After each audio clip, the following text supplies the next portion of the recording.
Et voici la dernière vidéo au Salon de la Photo 2019, toujours sur le stand de DJI, un gros drone cette fois-ci, l'Inspire 2.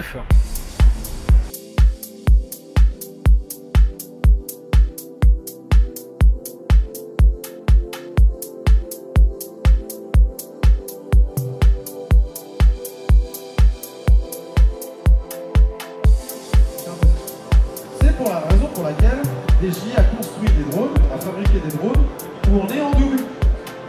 Le pilote et le cadreur. Et sur ce drone-là, le pilote, il dispose de la petite caméra qui est là, alors que le cadreur dispose de la grande. Et regardez bien, c'est exactement ce que j'allais vous dire, c'est qu'en fait, ne fixez que la caméra.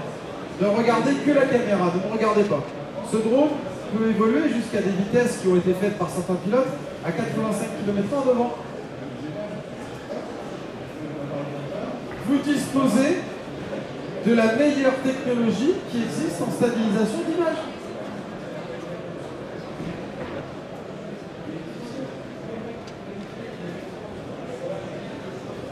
Donc, DJI a réalisé pour vous, et ça c'est un exploit, c'est peu de le dire, c'est que toute la gamme de caméras au sol ou de caméras en vol avec les drones, c'est exactement la même stabilisation.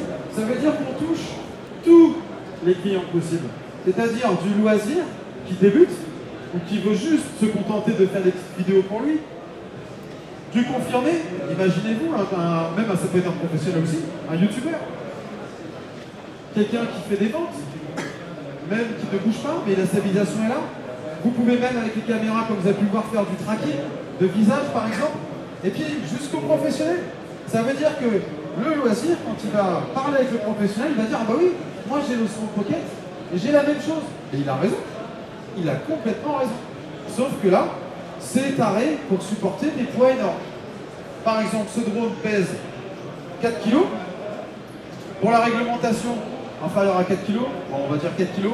Et donc, pour la réglementation française, pour pouvoir voler avec un drone comme ça en ville, il faut l'équiper de parachutes et de systèmes de coupure moteur. On va les fixer sur les bras. C'est pour ça que si vous voyez des professionnels avec des parachutes, des boules noires, ou alors avec des tubes de certaines couleurs, eh bien en fait, c'est ni plus ni moins les parachutes. D'accord? C'est une réglementation française.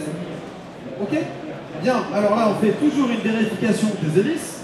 C'est important, parce qu'avec tous les drones, eh bien on vérifie l'attache des hélices.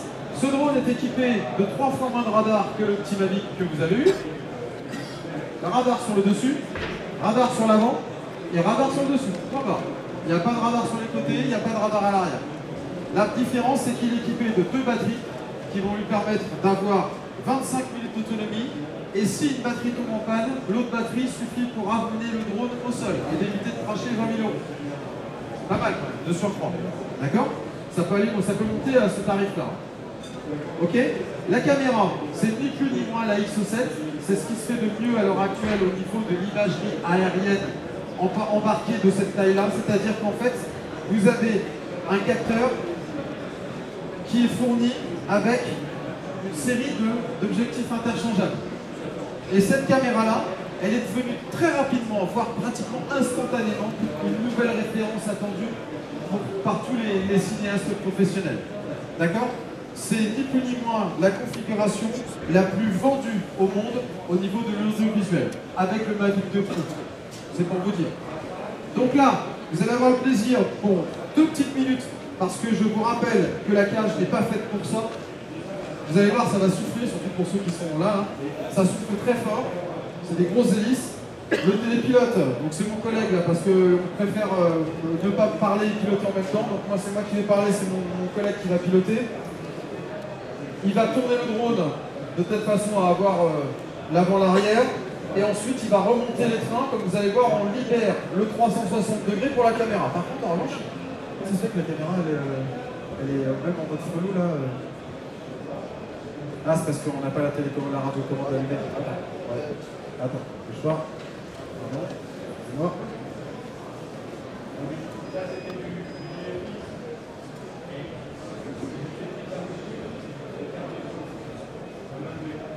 Alors, il faudrait que je mettrai l'iPad tout à l'heure.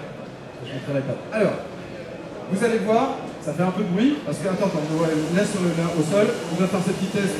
Voilà. Toujours le rouge devant, le vert derrière et les statues. Et puis bah, c'est parti, concentration, décollage. Mesdames et messieurs, voici l'Inspire 2 avec la configuration la plus répandue dans le monde au niveau audiovisuel avec la caméra X7. Voilà, plutôt. Alors comme vous pouvez le voir, il y avait des radars à l'avant, des radars sur le dessous et sur le dessus. Ensuite, la caméra, elle est directement utilisée par le cameraman uniquement. D'accord? Là, on s'est mis en configuration double commande.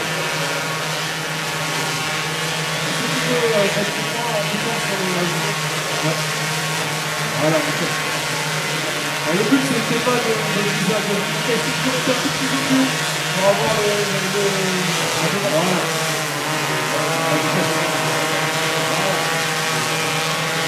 Donc là vous avez ce mouvement audiovisuel, caméra 6K, on n'enregistre plus avec des micro SD mais avec un disque dur à l'arrière.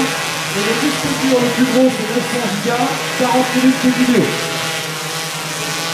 Les licences qui peuvent être utilisées, c'est Cinéma DMG, Apple ProRes, 422, 444. Quoi qu'il en soit, vous avez vraiment le matériel professionnel devant vous le plus utilisé dans le monde de l'industrie audiovisuelle. Tu redescends le train. Le télépilote va descendre le train pour l'atterrissage. Voilà. Et ensuite, atterrissage tout en douceur.